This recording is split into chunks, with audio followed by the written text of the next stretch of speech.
வணக்கம் மக்களே, சற்று முன் கிடைத்த தகவல் ஒன்றை பார்க்க போகிறோம். அதாவது அதிமுக கட்சியில் மூவரும் இணைய வேண்டும். ஓபிஎஸ், சசிகலா, டிடிவி தினகரன் அதிமுகவில் இணைய வர வேண்டும் என்று முக்கிய புள்ளிகள் அனைவரும் பார்த்தீங்கன்னா அழைப்புகளை ஒரு பக்கம் விடுத்துட்டு இருக்காங்க. அதை பற்றி தான் நம்ம பார்க்க போகிறோம். தகவலை பார்ப்பதற்கு முன்னதாக நீங்கள் நம்மளுடைய சேனலுக்கு புதிய பார்வையாளர்களாக இருந்தீர்கள் என்றால் மறக்காமல் நம்மளுடைய சேனலை சப்ஸ்கிரைப் செய்து வைத்துக் கொள்ளுங்கள் மக்களே. தற்சமயம் வரைக்கும் மிகப்பெரிய அளவில் இருக்கக்கூடிய பார்த்தீங்கன்னா அதிமுக கட்சியில் தற்பொழுது நம்மளுடைய பார்த்தீங்கன்னா ஓபிஎஸ், டிடிவி தினகரன், சசிகலா இவர்கள்லாம் நீக்கப்பட்டிருக்கிறார்கள். நீக்கப்பட்டவர்கள் பெரும் விதத்தில் இருந்து கொண்டிருந்தாலும் கூட இவர்கள் எல்லாம் வரணும், வருவர்கள் வரலாம், வரவங்களை நாங்கள் வெல்கம் பண்ணுவோம் அப்படின்னு பார்த்தீங்கன்னா புகழேந்தியும் நம்மளுடைய பார்த்தீங்கன்னா பழனிசாமி அவர்களும் பார்த்தீங்கன்னா இணைந்து பேட்டியை கொடுத்துருந்தாங்க. மேலும் ஒரு பக்கம் பார்த்தீங்கன்னா நம்மளுடைய பார்த்தீங்கன்னா டிடிவி தினகரன் ஒரு கருத்துக்களை சொல்லியிருக்கிறார். சுயநலவாதியான எடப்பாடி பழனிசாமியுடன் ஒருபொழுதும் இணைய முடியாது என்று அமமுக பொதுச் செயலாளர் இருக்கக்கூடிய டிடிவி தினகரன் தெரிவித்திருக்கிறார். அதாவது தேர்தலுக்கு பின் அதிமுக ஒன்றிணைய வேண்டும் என்று அக்கட்சியின் தலைவர் பலர் பேசுகின்ற நிலையில அதன் தொடர்பாக பார்த்தீங்கன்னா பேட்டி அளித்திருக்கிறார் டிடிவி தினகரன். 10 தேர்தல்களிலும் தோல்வியை அடைந்த எடப்பாடியுடன் இணைய முடியாது அப்படின்றதே பார்த்தீங்கன்னா ஒரு பகிரங்கமாக தெரிவிச்சிருக்கிறார். மேலும் இது மட்டும் இல்லாமல் சசிகலா அவர்களுடைய கருத்துக்கு முன்வைக்காமல் எடப்பாடி தரப்பு நகர்ந்து கொண்டிருக்கிறதாகவும் கூறப்படுகிறது.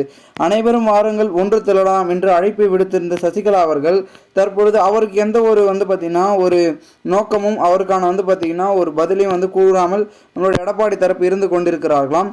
இது மட்டும் இல்லாமல் நம்மளுடைய பார்த்தீங்கன்னா ஓபிஎஸ்ஐ பொறுத்த வரைக்கும் அதிமுகவில் திடீரென சசிகலாவும் ஓபிஎஸும் இணைந்து வரப்போறாங்க அப்படின்ற பேச்சுக்களை மூத்த நிர்வாகிகள் பார்த்தீங்கன்னா சொல்லி கொண்டிருக்கிறார்கள்.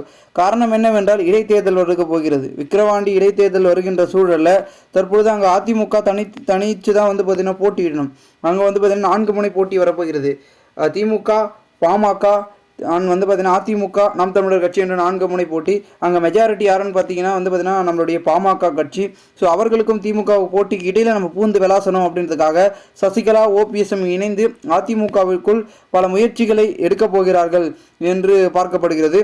இதன் சூழலில் தற்பொழுது நம்மளுடைய முக்கிய அங்கமாக இருக்கக்கூடிய அனைத்து இந்திய அண்ணா திராவிட முன்னேற்ற கழகத்தின் பொதுச் செயலாளராக விளங்கக்கூடிய எடப்பாடி பழனிசாமி இது அனைத்திற்கும் ஓகே சொல்வாரா, அவர் கரெக்டாக செய்வார் அப்படின்னு கேட்டிங்கன்னா அவர் செய்கிறாரோ இல்லையோ தலைமைக்கு ஏற்றபடி நம்ம செயல்படணும் அப்படின்றதுக்காக மூத்த தலைவர்கள் செங்கோட்டையன், வேலுமணி, தங்கமணி போன்ற சிவி சண்முகம், ஜெயக்குமார் இவர்களை போன்றவர்கள்லாம் பார்த்தீங்கன்னா அதிமுகவில் பல முடிவுகளை தீர்மானித்து வருகிறார்கள் என்று கூறப்படுகிறது.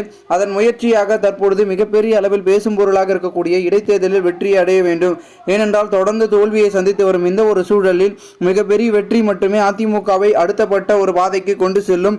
வருகின்ற 2026 சட்டமன்ற தேர்தலில் மிகப்பெரிய அளவில் வெற்றியை பெற வேண்டும் என்றால் அதற்கு இந்த ஒரு இடைத்தேர்தலில் நாம் பெரும் வாரியான வாக்குகளை பெற்று வெற்றி அடைய வேண்டும் என்று கூறுகிறார்கள். அதனால் பொறுத்திருந்து பார்ப்போம். மேலும் இந்த ஒரு தகவலை குறித்த பொதுமக்கள் உங்களுடைய கருத்துக்களை கூறுங்கள். இதுபோன்று நீங்கள் அரசியல் சார்ந்த நிகழ்வுகளாம் தினசரி தெரிந்து கொள்ள சேனலை சப்ஸ்கிரைப் பண்ணுங்க. நன்றி, வணக்கம்.